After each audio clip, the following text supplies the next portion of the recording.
The wind was a living thing. It clawed at the splintered planks of the old barn, a relentless, hungry predator searching for a way in. It found purchase in 1,000 tiny gaps, whistling a high, mournful tune that was the only music Alara had heard for months. Snow, as fine and dry as sand, sifted through the decaying roof, settling in a delicate, mocking layer of white over the hay-strewn floor. It coated the thin, threadbare blanket pulled taut over her swollen belly, a constant, chilling reminder of her profound and terrifying isolation. 15 years old. She repeated the number in her mind, but it felt like a lifetime ago that she was just a girl, a number without the crushing weight of consequence. Now, 15 was the age of her ruin. Pregnant, cast out, and hiding like a criminal in a forgotten corner of the vast Blackwood Ranch, this dilapidated barn had become her world. It was her sanctuary and her prison, a crumbling shield against the man who had authored her despair. Her days had devolved into a grim, primal rhythm dictated by the gnawing ache in her gut and the slow, heavy movements of the life within her. The sun, when it bothered to pierce the oppressive Montana gray, would send weak, dusty shafts of light through the slats, illuminating a chaotic dance of motes. That was the only company she kept, save for Patches. The cat, a scrawny calico with one milky, unseeing eye and another of startling green, had appeared a few weeks into her exile. He'd approached her not with the usual caution of a stray, but with a strange, immediate acceptance, as if he recognized a fellow outcast. Now he was a constant, purring warmth against her side, a silent confidant for the fears and faint, flickering hopes she dared not speak aloud. "He'll find us, won't he, Patches?" She'd whisper into his matted fur, her voice a dry rasp from disuse. The cat would just purr louder, a rumbling engine of blind faith she couldn't afford to share. Survival was a relentless, exhausting calculus. Before the snows had become too deep, she would steal away in the pre-dawn gloom to the ranch's main refuse pile, a desperate scavenger sifting through coffee grounds and vegetable peelings for anything edible. A frostbitten potato, the woody core of a cabbage, a piece of bread so stale it felt like a rock in her hand. These were treasures. Each morsel was meticulously rationed, a grim accounting of an unknown future. Water came from melting snow in a dented tin can she'd found, a process that left her fingers raw and numb, the biting cold a constant, unwelcome companion. Tonight a new pain had taken root. It started as a low, persistent ache in her back, a dull throb that radiated down her legs. She tried to dismiss it, to blame it on the damp cold that seemed to live in her bones now. But as the hours bled into one another, the throbbing sharpened, coiling into tight, rhythmic pangs that stole her breath and made her gasp. A different kind of fear, sharper and colder than the wind, lanced through the fog of her exhaustion. The baby was coming. Here, in this cold, filthy place. Alone. The image of his face swam before her eyes, unbidden and unwelcome. Mr. Blackwood. Not the charming, benevolent patriarch he presented to the town of Redemption, but the man she knew. The one whose gaze lingered too long, whose hand brushed her back with a possessive heat that made her skin crawl. She remembered the night in his study, the smell of leather and whiskey thick in the air. He had been kind at first, his voice a low, seductive rumble. He'd spoken of his loneliness since his wife's passing, of the burden of his great wealth. She, naive and hungry for any scrap of kindness, had listened, had believed his performance of vulnerability. The memory of her confession was a fresh wound. She had stood before him in that same study, her hands trembling, her voice barely a whisper as she told him about the baby. His face, a mask of genial charm moments before, had twisted into something ugly and cold.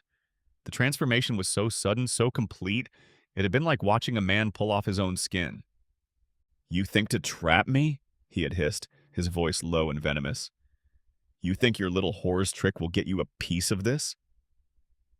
He had gestured around the opulent room, at the mahogany desk and the leather-bound books that lined the walls.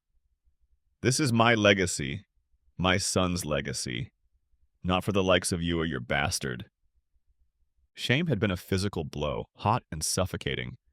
but it was the cold, calculated fury in his eyes that had truly terrified her. He denied everything, of course. He dragged her out into the main ranch house, his fingers digging into her arm like talons. He'd called her a liar, a thief, a harlot, trying to extort him. The other servants, men and women she had worked alongside, had averted their eyes, their faces blank masks of fear and self-preservation. No one spoke up. No one dared. He was Blackwood. He owned the valley and everyone in it.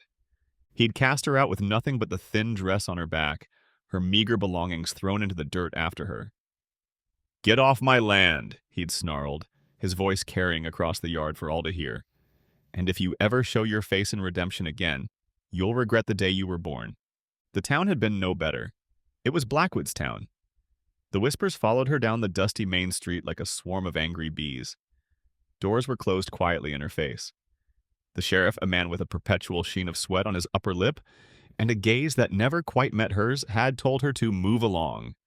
There was no room for a fallen, pregnant servant girl in their carefully ordered world. So she had run, propelled by a primal fear for the life growing inside her. She had stumbled upon this abandoned barn, set far back from the main ranch road, a forgotten relic of a time before Blackwood had bought up all the smaller holdings. Its decay was her shield. Its isolation was her fragile hope.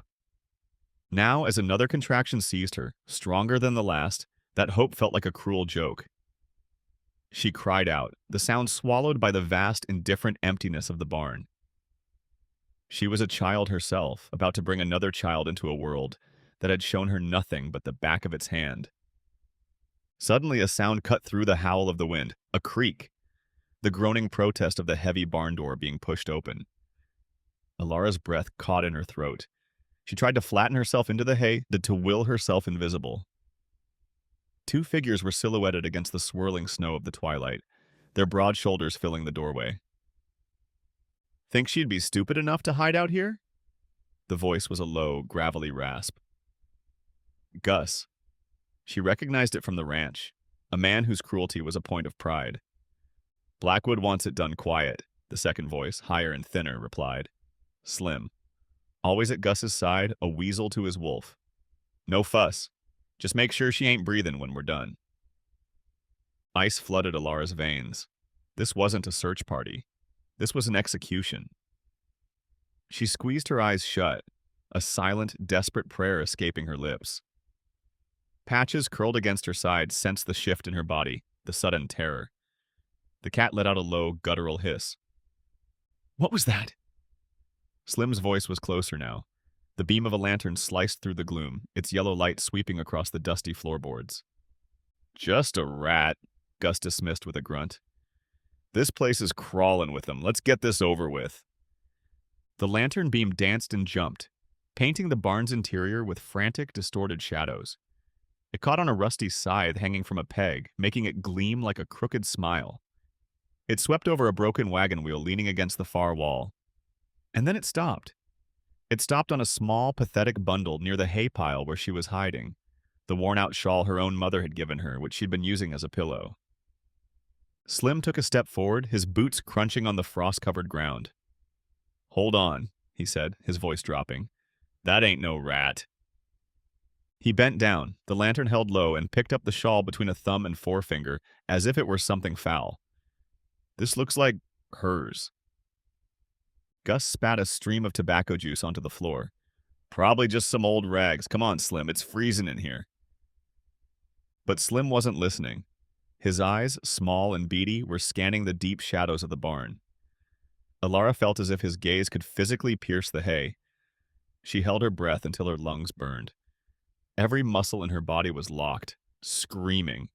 Another contraction was building, a wave of agony she had to suppress, biting down hard on her own hand to keep from crying out. The lantern light drew closer, illuminating the rickety ladder that led to the hayloft, her primary hiding place. Slim's boots were at the base of the ladder. He put a hand on the rung. It was over. He was coming up. Just as he placed his weight on the first step, Patches made his move. With a screech that was part hiss, part battle cry, the one-eyed cat launched himself from the shadows. He was a small, furry missile of pure fury, landing squarely on Slim's leg, claws extended. Slim yelped in pain and surprise, stumbling backward and kicking out wildly. "Damn cat!" he swore, shaking his leg violently. The lantern swung from his hand, its arc chaotic and wild, before slipping from his grasp and clattering to the floor. It rolled, the beam spinning madly before extinguishing with a soft hiss, plunging the barn into near total darkness. "Forget the cat," Gus said, his voice thick with impatience. "Blackwood ain't paying us to chase vermin. If she was here, she's long gone by now. We checked. Let's go." Slim, nursing his scratched leg and unnerved by the sudden darkness, seemed to agree. He grumbled under his breath, but the sound of his receding footsteps was the sweetest music Alara had ever heard. The barn door groaned shut, and the sliver of snowy light vanished, leaving her once more in the oppressive gloom. She lay there for a long time, trembling uncontrollably. The relief was a physical wave so powerful it left her weak and nauseous. They were gone. For now. But the chilling finality of their words echoed in the silence. "Make sure she ain't breathing." This reprieve was temporary. Blackwood would not give up. The pain in her back returned with a vengeance, sharp and undeniable. The baby was not waiting for a more convenient time. It was coming now. The brief, adrenaline-fueled hope of survival was extinguished, replaced by the crushing reality of her situation. Alone, hunted, and now in labor. A fresh wave of despair washed over her. How could she do this? How could she bring a child into a world that was actively trying to kill them both? The hours that followed were a blur of pain and exhaustion. Time lost all meaning, measured only in the brutal rhythm of her contractions. She retreated deep into herself, into a primal space where only the agony and the desperate, instinctive need to push existed. She cried out, she bit her lip until it bled, she clawed at the hay, her body a vessel for a force far greater than herself. Patches remained a steadfast, silent sentinel, his warm body pressed against her back. In a moment of lucidity between the waves of pain, she heard a sound. It wasn't the wind. It wasn't the groaning of the old wood. It was the steady, rhythmic plodding of a horse. Her first instinct was terror. They had come back. Slim and Gus, or worse, Blackwood himself. She tried to make herself smaller, to fade into the shadows, but her body was no longer hers to command. The barn door creaked open again. A lone figure stood silhouetted against the pale, ethereal light of a blizzard-choked dawn. Taller than Slim or Gus, leaner. A cowboy, his features obscured by the wide brim of a weathered hat. He stood for a moment, letting his eyes adjust to the gloom. "Hello." His voice was deep, laced with a weariness that seemed to resonate with her own. "Anyone here? Just looking for a bit of shelter from this storm." Alara tried to answer, to warn him away, but all that escaped her lips was a low, guttural whimper, a sound of pure animal pain. The cowboy's head snapped in her direction. He moved with a surprising quickness, his boots crunching softly on the frozen ground. He navigated the cluttered space with an easy grace and knelt beside the mound of hay where she lay. His eyes, the color of worn denim, widened as he took in the scene. Her face, ghostly pale and streaked with sweat and tears. The thin blanket, now soaked, and the unmistakable, writhing bundle clutched in her arms, from which a tiny, mewling cry emerged. He had arrived not to witness a birth, but in its immediate, raw aftermath. "Ma'am?" he asked, his voice now stripped of its weariness, replaced by a quiet urgency and profound concern. Are you all right?" Tears, not of pain this time, but of an overwhelming, bone-deep relief, welled in Alara's eyes. She couldn't speak. She could only nod, her grip tightening protectively around her newborn daughter. The cowboy's gaze, which had held the caution of a man long accustomed to trouble, softened as he looked at the tiny, red-faced infant, her features still scrunched and new. "Well, I'll be," he said, his voice a low murmur. "Looks like you've had yourself a tough morning." He carefully removed his thick leather gloves, his movements gentle and deliberate. "You're both shaken. We need to get you warm." His name, she would learn, was Jedediah. He was a man adrift, a former Texas Ranger heading north with no particular destination in mind, searching for a peace that had eluded him in the blood-soaked lands of the South. He had seen his share of cruelty, of greed, of the casual violence men inflicted on one another. But the sight of this girl, a child herself, shivering in a filthy barn, having just brought a new life into the world alone, stirred something in him he thought had long since died. He acted with a quiet competence that was immensely comforting. He built a small, contained fire in a clearing on the dirt floor, the flickering flames pushing back the oppressive gloom and casting a warm, golden glow on the scene. He took the cleanest of his own saddle blankets and carefully wrapped it around the baby, creating a snug, warm cocoon. Then he offered Alara his canteen and a piece of dried jerky from his saddlebag. It was tough and salty, but to Alara it was the most delicious thing she had ever tasted. As she ate, her strength slowly returning, Jedediah spoke in a low, soothing voice, telling her about his horse, Shadow, a sturdy Appaloosa who was currently enjoying a measure of shelter just outside. He didn't ask questions. He didn't pry. He simply filled the silence with his calm presence, a bulwark against the terror that had been her only companion. "She's a fighter, this one," he said, looking at the baby, who had quieted in her warm bundle. A rare, small smile touched the corners of his lips. "What's her name?" "Hope," Alara whispered, the word feeling foreign and bold on her tongue. Jedediah nodded, as if it were the most fitting name in the world. "Hope," he repeated softly. "Well, Hope, it's a pleasure to meet you." They stayed in the barn for 2 days, while the blizzard raged outside, a howling vortex of white that sealed them off from the world. It was a strange, suspended time. Jedediah shared his meager supplies without a second thought. He showed Alara how to properly clean and care for the baby, his large, calloused hands surprisingly gentle. He would sit for hours, simply watching over them while they slept, his rifle resting across his lap. Slowly, tentatively, Alara began to talk. She told him about Blackwood, about the shame and the fear, the words tumbling out in a broken, halting narrative. Jedediah listened patiently, his expression hardening into a cold, quiet anger as her story unfolded. He, in turn, told her a little about himself. He spoke of the corruption he'd witnessed as a ranger, of a system where justice was a commodity for sale to the highest bidder, a system that had eventually disgusted him into turning in his badge. They were two solitary souls, scarred by the world in different ways, who had found an unlikely harbor in a storm. When the blizzard finally broke, the world outside was a pristine, blinding white. Jedediah knew they couldn't stay. "This place isn't safe for you," he said, his gaze serious. "Blackwood's a man who won't let a loose end stay loose. We need to get you to the town, to redemption." The irony of the name was not lost on Alara. But looking at Hope, so small and vulnerable, she knew she had no choice but to trust this quiet cowboy. The journey was slow and arduous. Jedediah placed Alara and the bundled baby on Shadow, walking alongside, his hand steady on the reins. They arrived in Redemption as dusk was settling, the town appearing as a collection of dark, weary shapes against the snow. It looked anything but a place of salvation. Jedediah led them directly to the office of Dr. Silas Adams. The doctor was a man in his late 50s, with a gruff exterior that failed to hide the kindness in his eyes. His wife Martha was his opposite, warm, round, and motherly, her face a welcome map of soft wrinkles.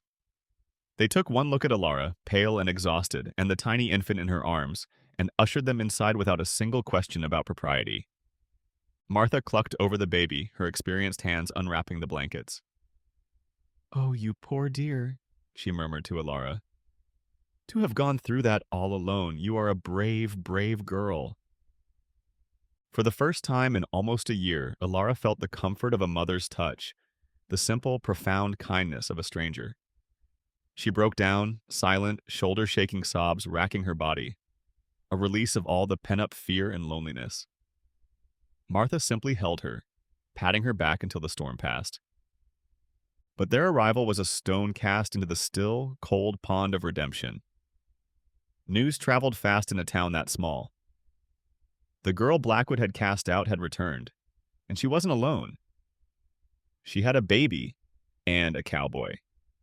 It took less than a day for Blackwood to appear.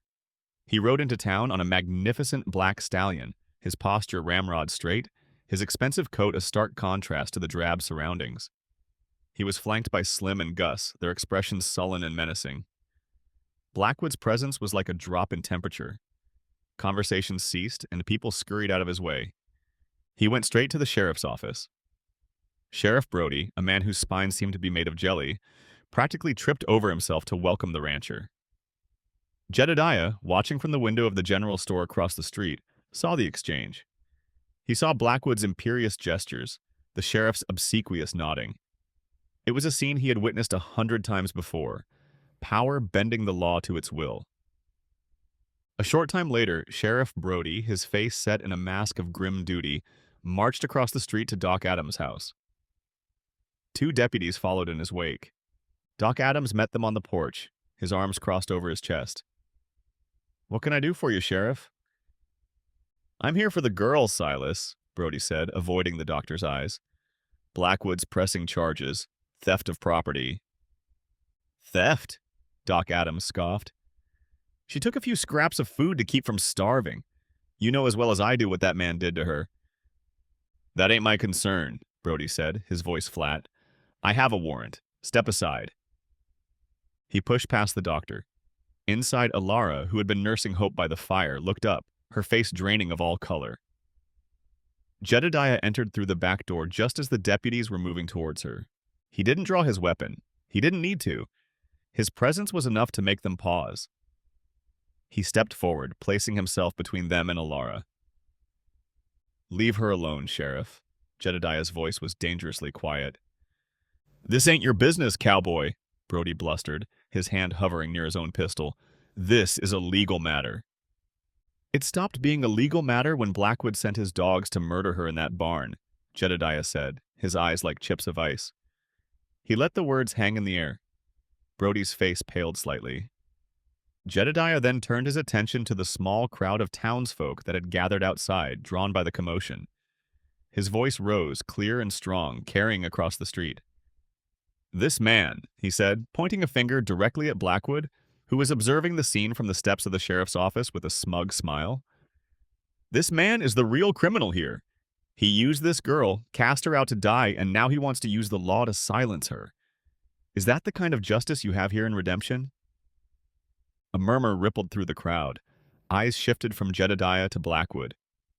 It was one thing to whisper behind closed doors, another to have the truth spoken aloud in the open street. Blackwood's face, a mask of aristocratic disdain, darkened with fury. His reputation was everything. This wandering cowboy was threatening to unravel it with a few simple words. "He's lying!" Blackwood shouted, his voice cracking with rage. He descended the steps, his hand gesturing toward Alara. "She's a whore and a thief. She tried to extort me." "Did she?" Jedediah's voice was a low challenge. "Or are you just afraid, Blackwood? Afraid that everyone will finally see you for the coward you are?" The insult hit its mark. Blackwood's face contorted. He turned to Slim and Gus. "Take care of him," he snarled. The 2 hired guns, eager to redeem themselves, stepped forward, their hands dropping to their holsters. The air crackled with tension. The town of Redemption held its collective breath. This was the moment the fragile peace would shatter. Jedediah didn't flinch. He stood his ground, a lone sentinel guarding the girl and her child. The standoff stretched. A silent battle of wills played out before the entire town. It was Sheriff Brody who finally broke, stepping between the men, his hands raised placatingly. "Hold it, hold on," he shouted, his voice strained. "There'll be no gunplay in my town. Blackwood, let's discuss this back at my office. Civilly."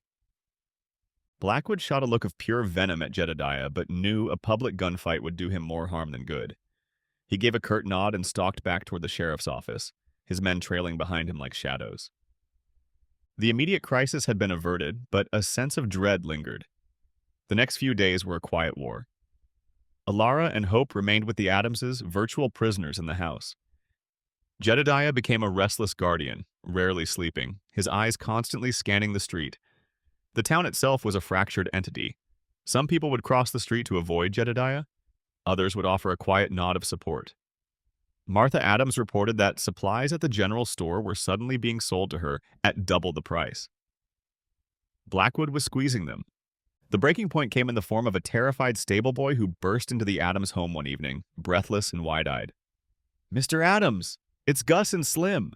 They're down at the saloon telling everyone that if you don't throw the girl out, you might just find your house burns down by accident one of these nights." The threat was clear and unambiguous. Alara looked at the kind faces of Doc and Martha, at the home they had so generously opened to her, and knew she couldn't be the cause of its destruction. Her eyes met Jedediah's, filled with a desperate plea. He nodded grimly. "Our welcome's run out." He turned to the Adamses. "We'll never be able to thank you enough for your kindness." "You shouldn't have to run," Doc Adams insisted, his face a mixture of anger and impotence. "He won't stop until he gets what he wants," Jedediah said, his voice hard. "We need to go somewhere his reach is shorter." That night, under a sliver of moon, they slipped out of redemption. Doc and Martha pressed a small canvas bag into Alara's hands. Food, a flask of milk for Hope, and a small roll of bills. "The mountains to the north," Jedediah had decided. "It's rough country. Hard to track a man there." Their first stop was a grim necessity, the abandoned barn. It was the quickest route to the mountain trail, and they needed a place to rest and prepare for the arduous journey ahead. As they settled into the familiar, dusty gloom, a profound sense of despair washed over Alara. She was right back where she started, a fugitive huddling in the dark. They didn't have long. The sound of a large group of horses approaching echoed in the still night air. Blackwood hadn't just followed them, he had anticipated their move. He had brought a posse.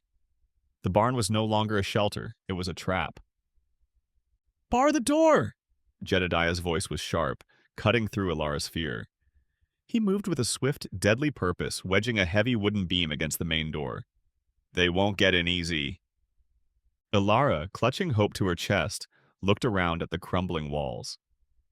This was where her nightmare had begun, and it felt sickeningly inevitable that it would end here too. But then she looked down at the sleeping face of her daughter, at the tiny, perfect curve of her mouth. A fire ignited in her chest, a fierce, protective inferno that burned away the last vestiges of the frightened girl she had been. "What can I do?" she asked, her voice clear and steady, surprising even herself. Jedediah glanced at her, and in the dim light, she saw a flicker of respect, of partnership in his eyes.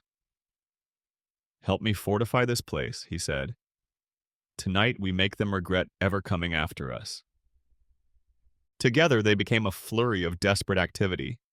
They piled old hay bales against the door, wedged broken planks over the windows, creating a makeshift fortress. Jedediah handed her a spare rifle. It was heavy, the cold metal unfamiliar in her hands. He showed her how to load it, how to aim, his instructions concise and calm. Her fear was still there, a cold knot in her stomach, but it was now overlaid with a grim resolve. Soon the barn was surrounded, the air filled with the jeers and threats of Blackwood's men. "It's over, Alara!" Blackwood's voice boomed from the darkness, oozing with false magnanimity. "Give up now. Hand over the girl, and I might be lenient." Alara's answer was a defiant silence. The first shot shattered the night, splintering the wood near her head. She flinched, but held her position. Jedediah returned fire from a crack in the opposite wall, a man crying out in the darkness. The siege had begun. What followed was a terrifying eternity of noise and violence. Bullets thudded into the walls like angry fists. Jedediah, a ghost in the shadows, moved from one position to another. His shots carefully placed and lethally effective, forcing Blackwood's men to keep their distance. Alara, with Hope tucked into a makeshift sling against her chest, became his second. She reloaded the rifles, her fingers, once clumsy, now moving with a sure, steady purpose. The night wore on. Blackwood, infuriated by their resistance, changed tactics. His men tried to set fire to the dry tinder of the barn walls, but Jedediah had anticipated this, dousing the most vulnerable spots with water from the melted snow can. The psychological warfare was relentless. Blackwood shouted taunts, his words poisoned darts aimed at Alara's deepest insecurities, trying to drive a wedge between her and the cowboy protecting her. But his efforts had the opposite effect. Every insult, every threat, only served to weld Alara and Jedediah closer together, a desperate two-person army against the world. As dawn approached, Jedediah knew their time was running out. They were low on ammunition, exhausted, and the baby was starting to stir restlessly. It was then he remembered the tunnels. On his first night in the barn, he had explored the space and discovered a loose section of floorboards at the back, concealing a dark, narrow opening, an old, collapsed smuggling tunnel by the looks of it. It was a long shot, a desperate gamble. Under the cover of a volley of suppressing fire, they slipped through the opening into the suffocating blackness of the earth. The air was cold and damp, smelling of decay. They moved in near total darkness, Alara's hand gripping the back of Jedediah's belt, hope blessedly quiet against her chest. Their luck ran out. They heard scraping sounds ahead. Slim and Gus, sent by Blackwood to cover any possible escape routes, had found another entrance.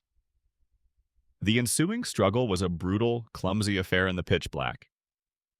Grunts, the sickening thud of fists on flesh, a desperate gasp. Jedediah, though taking a vicious blow to his ribs that made him cry out in pain, managed to use the confined space to his advantage, bringing the butt of his rifle down hard on both men. They stumbled out of a collapsed section of the tunnel into the cold morning air, gasping for breath, thinking for a fleeting second they were free. But Blackwood was there. He stood waiting, a shotgun held steady in his hands, aimed not at Jedediah but directly at Alara. "It's over," he said, his voice calm, triumphant. "Nowhere left to run." Alara froze, the cold muzzle of the gun a terrifying focal point. But then she looked past him, at the rising sun painting the sky in hues of pink and orange. She looked down at her daughter, and she was no longer afraid. "You're wrong," she said, her voice shaking but clear. "You can't win. You can't build your life on hurting people and expect it to stand forever." As the words left her mouth, a new sound filled the air, the thunder of approaching hooves. A large group of riders crested the nearby hill. At the front was Sheriff Brody, but he was not alone. Flanking him were Doc and Martha Adams, and behind them, a dozen or more armed townsfolk from Redemption. While the siege had raged, Martha, a woman whose quiet demeanor hid a core of steel, had not been idle. She had gone door to door, her righteous anger finally breaking through the town's fear. She spoke to other women who had worked for Blackwood, uncovering a sordid history of abuse and intimidation. She had armed them not with guns, but with the courage of a shared truth. She had presented the sheriff with an undeniable tide of public opinion. "Do your job," she had told him, "or we will." Blackwood's face, a moment ago so confident, crumbled into a mask of disbelief and fury. His power, built on fear and isolation, was useless against a united community. The shotgun wavered in his hands. Sheriff Brody, his voice for once firm and clear, rode forward.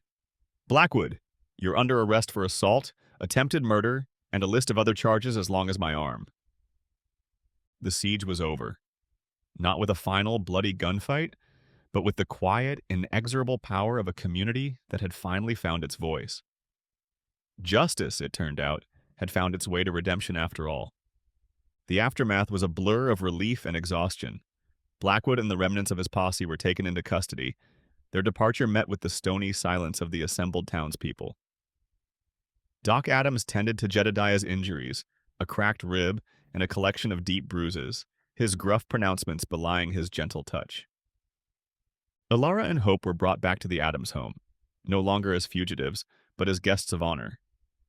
The women of the town, who had once averted their eyes, now brought gifts: a hand-knitted blanket for the baby, a warm meal, a simple, heartfelt apology. Alara accepted it all with a quiet grace, her heart too full for words. During the slow weeks of Jedediah's recovery, a new, unspoken tenderness grew between them. The shared trauma of the siege had forged a bond deeper than words. They would sit for hours in the quiet parlor of the Adams home, Hope sleeping contentedly in a cradle the town's carpenter had made, and simply be in each other's company. The silence between them was no longer one of caution, but of comfortable, profound understanding. Alara discovered a strength in herself she never knew she possessed. She began to sew, her nimble fingers, once used for mending servants' uniforms, now creating beautiful dresses and sturdy shirts for the townspeople. She took the money the Adamses had given her and bought bolts of fabric, turning a small, unused room in their house into a bustling workshop. She was no longer Ilara the outcast, she was Ilara the seamstress, a respected member of the community. Jedediah watched her transformation with a quiet pride. The restlessness that had driven him for so long had vanished, replaced by a sense of belonging he hadn't realized he was searching for. He found he no longer wanted to ride north. He wanted to stay, here in this dusty town that had lived up to its name, with this remarkable young woman and her child. He bought a small, neglected plot of land just outside of town, a place with good water and a view of the mountains. He spent his days clearing the land, felling trees, and slowly, painstakingly, building a small, sturdy cabin. The townsfolk would often come to help, a community project born from a shared sense of new beginnings. Months later, the trial of Mr. Blackwood took place in the county seat. The courtroom was packed. Ilara, dressed in a simple, dark blue dress she had made herself, walked to the witness stand, her head held high. She told her story, her voice clear and unwavering, not with the anger of a victim, but with the quiet authority of a survivor. And she was not alone. Martha Adams had found others. A former cook, an elderly woman who had been dismissed without cause. A young, stable-hand Blackwood had brutally beaten for a minor mistake. One by one, they took the stand, their voices, once silenced by fear, now joining a chorus of truth that was impossible to ignore. Blackwood was found guilty on multiple counts and sentenced to a long, harsh prison term. His reign was officially over. A year after the siege, the setting sun cast a warm, golden light across a small, thriving homestead. A sturdy cabin stood proudly, a curl of smoke rising from its stone chimney. In the yard, a toddler with a shock of dark hair took unsteady steps, squealing with laughter as she chased a one-eyed calico cat. Ilara stood on the porch, a soft smile on her face as she watched her daughter. Jedediah came up behind her, wrapping his arms around her waist, resting his chin on her shoulder. "Look at her," Ilara said softly, her voice filled with a quiet wonder. "She's so fearless." "She gets it from her mother," Jedediah murmured, his lips brushing her hair.